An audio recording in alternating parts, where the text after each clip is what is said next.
Ma'am, सगळ्यात आमचं म्हणजे यूथ जो आहे तो जास्त अट्रॅक्ट असतो करिअर एक झालं, रिलेशनशिप एक झालं, ज्याच्याबद्दल तुम्ही ऑलरेडी सांगितलं, आणि तिसरं पॉईंट म्हणजे मनी, पैसा. Easy money, easy money, how to receive easy money. तर नेहमी रोज आपण ऑफिसला जाताना किंवा पाय पडून निघताना आहे ना, सगळ्यात मेन म्हणजे तुम्हाला केसर मिळतं.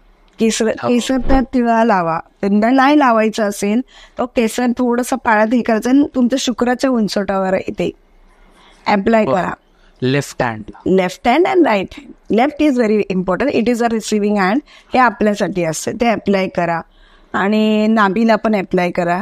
क्लॉकवाईज अप्लाय करायचं, अँटी क्लॉकवाईज नाही करायचं. आणि लेफ्ट लेगला, फीटला, तळव्याला, हे 3 ठिकाणी लावायचं. 100% मनी फ्लो होतो. हे माझा एक्सपिरियन्स आहे, मी असंच सांगत नाही काय. दुसरी गोष्ट, तुम्ही रोज तुमचा आवडीचा एक इतर घ्या, केवढा घ्या, किंवा तुम्ही सिनेमन इतर घ्या. सिनेमन सगळ्यात इम्पॉर्टंट, ते तुमच्या ह्याला लावा, शुक्राच्या सोडाला, आणि इथे लावा. ओके. पेसला, नाभीला कसं आहे, दॅट अट्रॅक्ट्स एनर्जीज. अच्छा. कॉर्ड्स कनेक्ट होतात ना, कुणाबरोबर पण भेटतात नेगेटिव्ह एनर्जीज. कॉर्ड कट करणं खूप गरजेचं आहे रोजचं घरी आल्यावर. ऑलवेज हे नाभी असेल तर आपला हात 3दा असं करून कॉर्ड्स कट करणं मागे आणि पुढे खूप गरजेचं आहे. आपण लोकांना भेटतो, त्यांच्या एनर्जीज अट्रॅक्ट होतात. किंवा have salt water bath to cut the energies.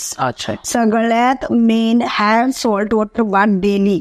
3 मुठी सॉल्ट घालून एका बकेटमध्ये, अर्ध्या बकेटमध्ये ठेवायचं. आंघोळ झाल्यावर तो पाणी फक्त स्वतःवर घ्यायचं आणि direct towel. That will help you to clean your aura daily. आणि काय काय गोष्टी कनेक्ट होतात, एनर्जीज कनेक्ट होतात, ते आपोआप निघून जातात. त्याच्यासाठी काय करायची गरज नाही.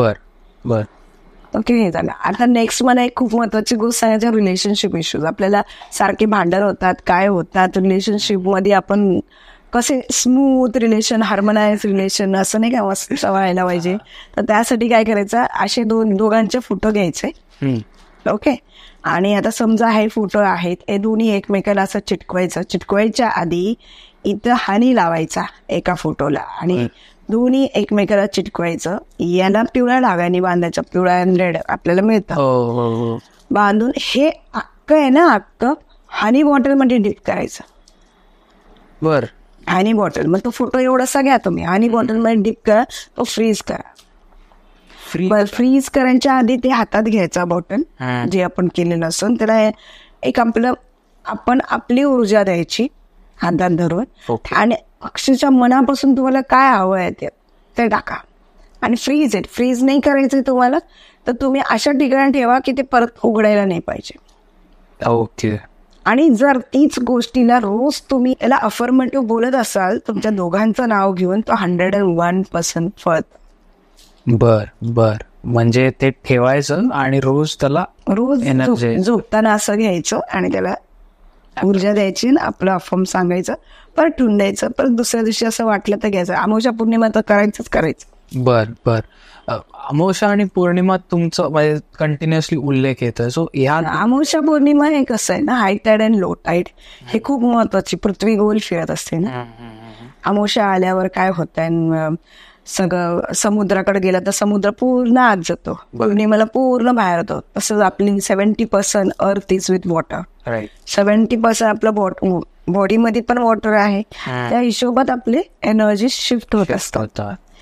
लोक पौर्णिमेला तर हायपर होतात, फ्रस्ट्रेटेड होतात, एनर्जीज त्यांचे फ्लक्च्युएट होतात. किंवा अमावस्याला हायपर, डिप्रेशन, स्ट्रेस, एन्झायटी, धोना, unnecessary lack of love feel होत राहतं. किती प्रेम करायचे लोक ना, अमावस्या पौर्णिमेला त्यांना त्रास होतो.